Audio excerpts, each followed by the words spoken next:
Yeah, can you take us back to how you went from a child reading comics to getting interested in the art, and what schooling you've had up until now? Sure. You want to start first while I take a sip? Sure. I always knew that I liked to draw, but it's not something I did a lot of, really. My dad's an engineer. He's retired now, and he wanted me to go in that direction. It just, I'm not mathematical at all.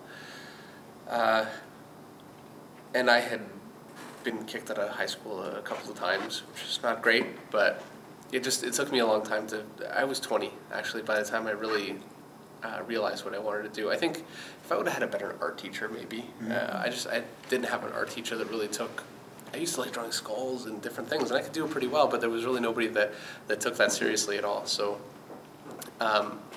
my sister used to read comics, and I used to tease her about it until I finally actually really opened one and started reading it, and it grabbed me right away. I mean, I'm sure anyone that reads comics can understand. And I had no real education, so I didn't have a lot of prospects, and it made me crazy enough to think that I might as well try to draw comic books. I mean, I needed something. So, and I think I got really lucky that it turned out to be something that that I love, and I feel like I do pretty well. So, and also, for me, I actually started in California. I did a bunch of samples. It took me 2 years. I'm a little obsessive, so it's a little faster than I think some people go, but I mean, it's just the amount of time that I put in. It was like an education. I got a lot of books. I went to conventions, and I would always seek out as much advice as I could get. I would write it down, and I found out about some really good books to learn from that way, and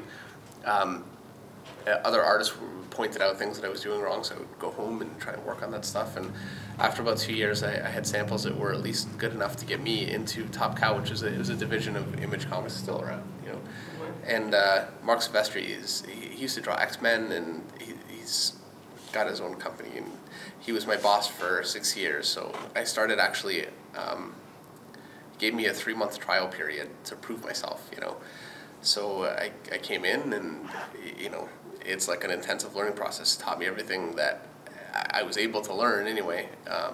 Apparently it was close. I almost didn't make it because I was stubborn. I had a hard time listening, but I managed to squeak in, and we had so many artists there that we would all kind of learn off of each other. And the downside of that was that if you figure out how to do something pretty cool, everybody all of a sudden can do it. But if somebody else does something, you can think. So, I feel like I had an education. It just wasn't a traditional education. This is certainly not what I would recommend either. Nowadays, I feel like there are so many opportunities that I wasn't aware of, first of all, just because I didn't have an education. And especially now with computer animation and video games and so many of those things, and you really can't do those jobs without an education. And comic books is only one thing. I mean, I know so many comic artists that kind of go back and forth between those different things. So it's worth, like, I know the St. Clair College has a great program for that kind of stuff. Like, if I had to do it over again, I would have taken that. Just wasn't really aware of anything like that then. I don't think the college had anything like that then. So yeah, that was kind of my route. Yeah, for me, I started drawing when I was a little kid, like really small, like 4 or 5 years old. And I remember I was collecting all of the Casper and like hot stuff, the Hot Little Devil Man, stuff like that. And I would collect all these comics, and even then I'd keep them like in perfect order. They had to be in perfect shape, and I'd stack them all. And in the back of one of them, there was this little decal advertisement. You probably remember these. You could buy, like, for 69 cents, they'd have these decals you could iron on your t-shirts. And there was this little picture of Spider-Man about that big, and I thought, that's the coolest character ever.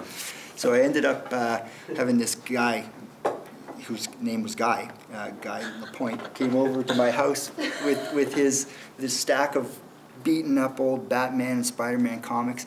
And I went down, and it was like, we're going to do our trade-off here, and there's a Spider-Man number 77, Batman, number 160 something. And I gave him like 5 of my Caspers for these tattered up, beaten up things. And after he left, I went upstairs, and my dad said to me, "So what'd you trade?" And I said, "Oh, I got rid of that big stack," because he saw the kid leaving with all my comic books, and I had like 3 of them left, and they were just torn. And he said to me, "Kid, you got taken." And it's like, well, it's a good thing I got taken, because that issue was the one that kind of started me. That Spider-Man issue that I got me started into drawing the superhero stuff. And I've been drawing that stuff ever since I was a kid, all through grade school. I did all of the high school courses, did the university. I did a double in visual arts and art history, and then the whole time I was doing traditional style art and editorial style illustration for the CanWest newspaper chain. I was still pushing like crazy, going to conventions, showing up with my portfolio with the 13-year-old kids, and I was like up there with all my stuff, and I was kind of like Dave too, except he obviously listened better than I did, because they would tell me all these things and I would leave the table thinking, you guys are so wrong. That was the best stuff that you've ever seen. It's your loss. So anyways, that's why nobody ever worked with me, so I have to do it on my own. But because I worked for the CanWest chain of newspapers, I was finally able to con my way into getting a daily strip in the Windsor Star. We had an unusual editor who, actually, I think he really just wanted to annoy the readers. He took out all of the mainstream comics at the time, like the Blondies, the Beetle Baileys, and he replaced them all with like Zippy the Pinhead and Dr. Proctor, this weird strip from England. And I think he just did it to annoy everybody, so they'd write in letters and get them involved. And part of the strips that, one of the strips that he chose to annoy readers with was mine, and it did. It got hate mail. It was great. There was like half of the people were writing and liking it. Other people hated it. I never understood it, because I always thought it was just a really normal little comic strip. I don't know why anybody gets so offended by it. Now I read it back 7 and 8 years later, and I don't even understand them. So I can understand what people were so upset about. But now I have a little bit better understanding of how to do these things mainstream. And I started working through Creator Syndicate, which is a syndicate out of Los Angeles. Once Saturday Afternoon started doing well and jumping into a few other papers, they picked it up. So that's who I was working with for Mick and Me and Saturday Afternoon. And when my contract expired in July of this year, I decided to just keep the papers that I'm working with Saturday Afternoon and Mick and Me, but it also opened me up to do another strip. And that's when I came up with this great idea to do the Conduit, which I've probably had more response from this thing in 3 months than I've had in 10 years of doing the other strips.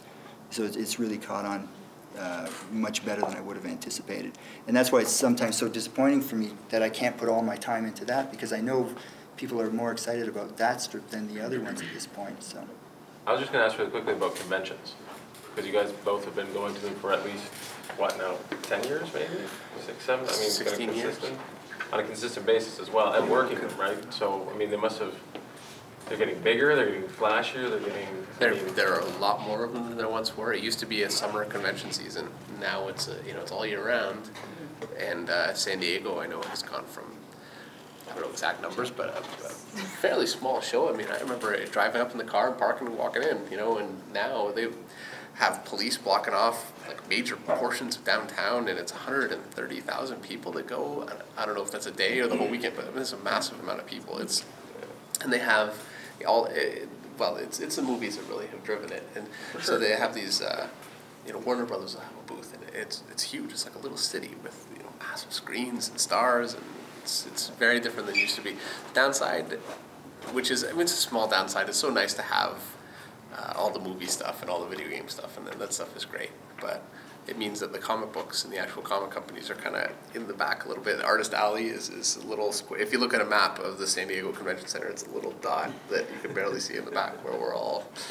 And that's basically how they started. Yeah, it was just, I mean, that was the beginning of conventions as far as I understood them when I was going. So like retailers with comic books just selling them out of the back of their truck practically. And to see, Guy Davis, which is why I would go, back in the 80s or But whatever. these conventions are great. If you've never been to them, they're not so great for David, because he has them lined up like 200 deep for all weekend. For me, I've got like 3 people there all the time, and so it allows me to actually go and meet all these old has-been television stars that are also there. So you get to meet guys like Lou Ferrigno and the cast of Three's Company and Huggy Bear. This is stuff that this guy just doesn't get to live the way I get to live when I go to these shows. So it's true.